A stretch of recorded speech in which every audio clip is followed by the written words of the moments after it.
जय हरी जय गोमाता।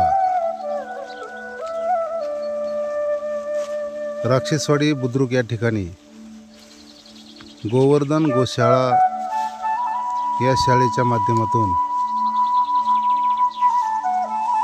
सकाळच्या पारीचा हा चारा गोमातेला टाकत असताना या गोशाळेवरती देखभाल करण्याचं काम मी हनुमंत महाराज पावणे आणि आमच्या धर्मपत्नी काशीबाई पावणे आम्ही दोघं या ठिकाणी मिळून लोकसहभागातून मिळालेला चारा या गोमातेला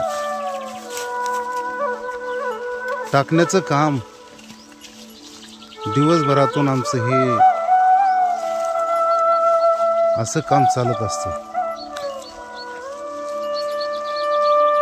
धर्मावरती प्रेम करणारी आणि गोमातेवरती प्रेम करणारी ही सर्व मंडळी, अध्यात्माचा भक्तिप्रेमाचा वसा आणि वारसा जोपासणारी ही सर्व माणसं, पंचक्रोशीतील शेतकरी बंधू भगिनी, धार्मिक कार्य करणारी ही जी मंडळी आहेत,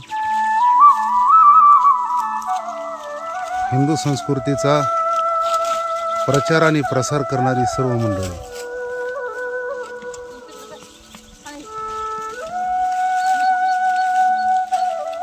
सर्वजण आम्हाला या ठिकाणी मदत करतात।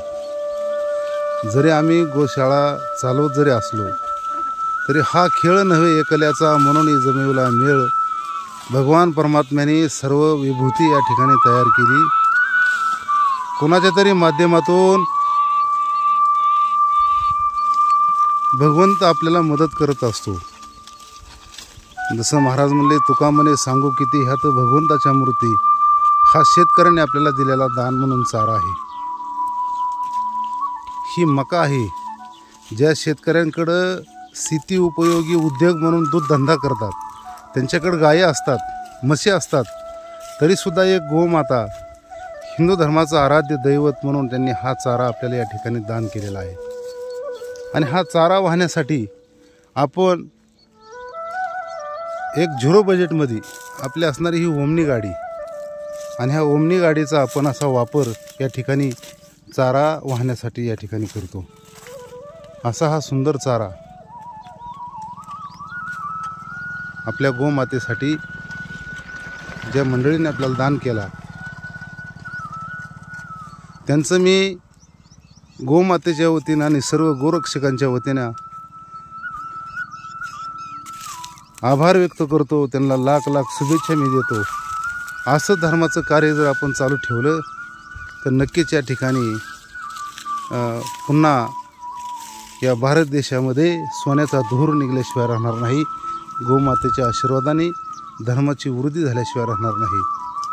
आणि म्हणून आम्ही ज्या शेतकऱ्याने आम्हाला चारा दिला, आम्ही त्या शेतकऱ्याचं या ठिकाणी ऋणी आहोत। असंच या ठिकाणी गोमातेच्या चाऱ्यासाठी मदत करावी।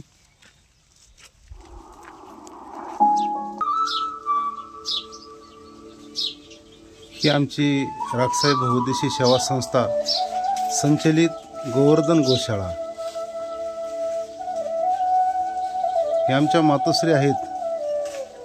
ज्याच्या जीवनात आई नाही त्याच्या जीवनामध्ये गाय आहे। कारण आपल्याला 3 माता असतात। एक जन्म देणारी माता,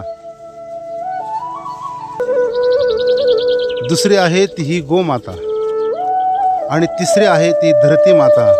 म्हणून या धरती मातेवरती भगतसिंग राजगुरूने अविरत प्रेम केलं। धरती मातेसाठी ते फासावरती गेले आणि या धरती मातेला मुक्त केलं।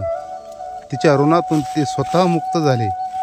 धरती मातेवरती उपकार होऊ शकत नाही, पण तिच्या उपकाराची उतराई होण्याकरता केलेलं कष्ट म्हणजे भगतसिंग राजगुरू यांनी हे स्वतंत्र मिळेपर्यंत हसत हसत फासावरती गेले। आणि म्हणून हा संदेश आपल्यापर्यंत पोहोचवतो। जय हरी जय गोमाता।